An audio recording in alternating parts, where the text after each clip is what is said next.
It's Carol Nams again for Nams Media, and I'm in Kitusuru on a rooftop somewhere, willing to have a 1-2 minutes chat with you guys. And today I really want to chat about Ngiama Makanda.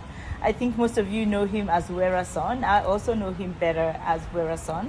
And we all know that Werrason is, part of the stronghold of Rumba music today. He's been in music for 4 decades. Now, something interesting I've been thinking about is that why is it that Werrason always kind of ranks number 2 to Koffi Olomide? Like he has a tendency to follow in Koffi Olomide's footsteps without actually, calling out Koffi as, his mentor or the person who kind of gives him direction. I think Koffi tends to set his goals for him and his milestone. Take, for instance, the recently completed concert, which was very successful. He had a concert at Paris Adidas Arena, and this was on 18th October this year. Now, that is quite a big arena, not too bad, and it has a capacity of 8,500.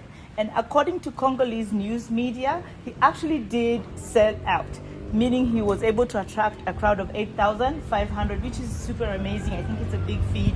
He deserves all the accolades. He deserves congratulations for that. However, mark you, he did this after Koffi Olomide. He's just not the first African, not the first Congolese to fill the Paris Adidas Arena. And, we just have to always rate him number 2, as I say. The other thing is that, I think he's been quite a standout musician, especially after he broke away from the original Wenge Musica. There is now 2 Wenge Musica. There's Wenge Musica Maison Mère, which is being led by Werrason, and there is Wenge Musica BCBG, which is led by JB Mtiana. Now, formerly, before the year 2000, these were the same Wenge Musica, but after 2000, they split into 2, and I think Werrason is doing pretty well. And as I said, he kind of is coming up pretty fast behind Koffi. Remember also that Koffi Olomide is celebrating 5 decades in music, while Werrason is celebrating 4 decades in music. So that's another pointer of him kind of always pulling up behind Koffi Olomide. And I think they have both enjoyed equal success, but other areas like the Mata Stadium has also sold out.